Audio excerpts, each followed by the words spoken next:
Very good morning to all of you. आप सबका welcome है ऑन माय यूट्यूब चैनल जिसका नाम है साहिल मलिक व्लॉग्स। अगर आप न्यू हो तो ज़रूर सब्सक्राइब कीजिएगा और शेयर भी कीजिएगा सो दैट आपके शेयर से किसी न किसी को स्पीकिंग में हेल्प मिल सके।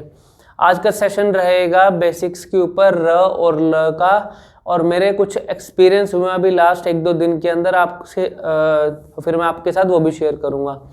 तो सबसे पहले मैं आपके साथ 1-2 एक्सपीरियंस जो हुए मेरे साथ वो बताता हूँ। पहले एक एक्सपीरियंस ये हुआ कि सेशन एक मैंने ऑनलाइन दिया कल, तो उसके अंदर उस इंडिविजुअल को अब ये कन्फ्यूजन थी कि सर मुझे कोई नेज़ल साउंड के अंदर शायद मेरे वर्ड्स जो हैं या मेरे अल्फ़ाबेट्स जो हैं नेज़ल साउंड की तरह निकल रहे हैं। नेज़ल का मतलब क्या होता है? जो अक्षर मुंह की बजाय हमारे नाक से निकलना शुरू हो जाएं तो उसको हम बोलते हैं नेज़ल साउंड। लेकिन इसमें भी बहुत ज़्यादा कन्फ्यूजन होती है कि हाँ वो एक्चुअल में नेज़ल साउंड है या नहीं। अब उस केस में क्या था कि उसका सिर्फ एक अल्फ़ाबेट में दिक्कत थी और वो था ल। अब ल को अगर कोई इंसान न बोले तो वो नेज़ल साउंड कैसे हो सकती है? अब उसके माइंड में ये कन्फ्यूजन थी कि सर मुझे शायद नेज़ल साउंड है।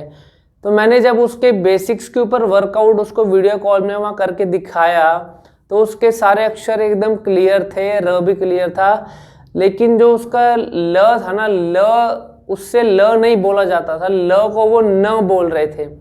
तो ल को अगर कोई इंसान न बोलेगा तो फिर उसको लग रहा था कि मेरे ल में न आ रहा है तो मुझे नाक से आवाज़ आ रही है, लेकिन ऐसा नहीं था। उसका ल का जो होता है राइट बेसिक जो मैनर होता है वो क्या होता है, ऊपर जीभ जाती है दांतों के पीछे और वहाँ लग के साउंड निकलती है और नीचे आ जाती है। फॉर एग्जाम्पल ल।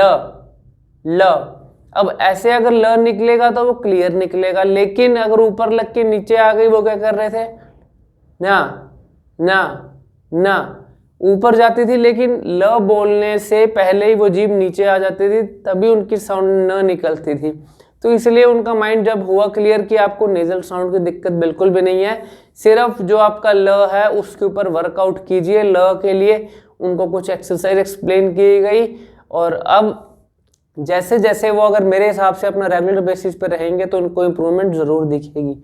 तो उसके बाद एक सेशन दिया था र के ऊपर, र रा री रू रे रो, यानी कि वॉवल्स की बात करूं अ आ ई उ ए ओ, सारे वॉवल्स के अंदर जो र का अल्फ़ाबेट आता है र रा री रू रे रो, तो उसके अंदर एक इंडिविजुअल को मैंने और सेशन दिया तो उसके अंदर वहाँ दिक्कत आ रही थी, उसकी वो साउंड नहीं निकल रही थी। वो क्या था, वहाँ क्लैरिटी का इशू था, क्लैरिटी नहीं आ रही थी, र निकल रहा था। लेकिन जब उसके मैंने बेसिक्स के ऊपर वहाँ पे वर्कआउट किया ऑनलाइन सेशन के अंदर, तो वहाँ पे ये पता लगा कि उस इंसान की थोड़ी सी स्पीड का लेवल ज़्यादा है। जैसे ही उसने स्लो करके, स्लो बोलना और नॉर्मल बोलना फ़र्क होता है, हमेशा याद रखना।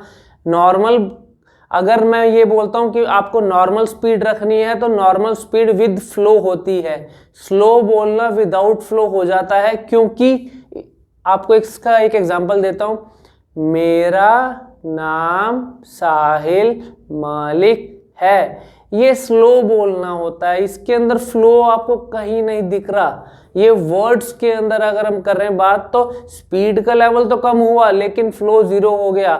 लेकिन अब नॉर्मल कैसे बोलते हैं, मेरा नाम साहिल मलिक है, फ्लो कॉन्टिन्यूशन में रहना चाहिए। जैसे जैसे फ्लो कॉन्टिन्यूशन में रहेगा आपका कॉन्फिडेंस भी बढ़ेगा। हाई वॉल्यूम, मैं हमेशा कहता हूँ नॉर्मल स्पीड और हाई वॉल्यूम कोई भी इंसान अप्लाई कर ले कभी भी स्पीकिंग में दिक्कत नहीं आएगी। नॉर्मल स्पीड तो मैंने अभी आपको एग्जांपल दिया। हाई वॉल्यूम के पीछे लॉजिक क्या रहता है, सिर्फ एक ही लॉजिक रहता है, जो इंसान हाई पिच में अगर अपनी बात को बोलेगा उसकी सबसे पहला उसका फ़ायदा क्या मिलेगा, एक बार में सामने वाले को उसकी बात समझ में आएगी। सेकेंडली उसका कॉन्फिडेंस लेवल उसके आवाज़ में दिखेगा। थर्डली उसकी आवाज़ में दम दिखेगा कि हाँ बंदे ने जो बोला है कॉन्फिडेंटली बोला है। अब ये जब तीनों आपको फ़ायदे मिलेंगे तो मेन इंपॉर्टेंट क्या है, कॉन्फिडेंस।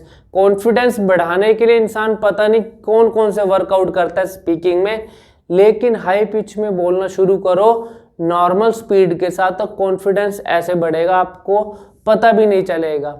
तो उसके बाद हम करेंगे बात र रा री रू रे रो। अब यहाँ पे क्या होता है, देखो सबसे पहले अंडरस्टैंड करना what is the basic concept of र। र की साउंड कैसे निकलती है। अब यहाँ एक कंफ्यूजन और आ जाती है कि सर र तो बोल रहा हूँ, र निकल भी रहा है, लेकिन वाइब्रेशन नहीं आ रही। भाई तुम वाइब्रेशन के पीछे क्यों भाग रहे हो। अब यही एक ऑनलाइन सेशन और दिया था, उसके अंदर भी ये बात आई कि सर मेरा र तो निकल रहा है, लेकिन मेरे को ना सामने वाले ये कहते हैं कि मेरे ना वाइब्रेट नहीं हो रहा र। फॉर एग्जाम्पल र र र, वो कह रहे कि सर ऐसे नहीं बोला जाता। तो मैंने कहा आप वाइब्रेशन के पीछे क्यों भागते हो। वाइब्रेशन के लिए कोई एग्जैक्टली एक्सरसाइज नहीं है। वाइब्रेशन एक नेचुरल प्रोसेस है और वो नेचुरल वे में ही अपने आप आएगा। उसके लिए अगर आप वाइब्रेशन के लिए ऊपर मेहनत करोगे तो र भी खराब कर लोगे। इसीलिए र के ऊपर बेसिक रखो, फोकस ये रखो कि मैं र सही बोलूं।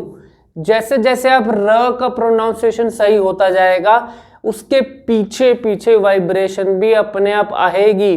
अब होता क्या है, हमारा फोकस हो गया आउटपुट के ऊपर, आउटपुट चाहिए हमें वाइब्रेशन, लेकिन तुम इनपुट ऐसा क्या लगा रहे हो कि जिसकी वजह से तुम्हें वो आउटपुट मिले। 0%, कुछ एफर्ट नहीं लग रहा। तभी हम कहते हैं कि सर र तो निकल रहा है। फिर अपने एक्सपेरिमेंट चलते हैं कि हम जीभ की फ्लेक्सिबिलिटी कर रहे हैं, वो तो एक नॉर्मल एक्सरसाइज है।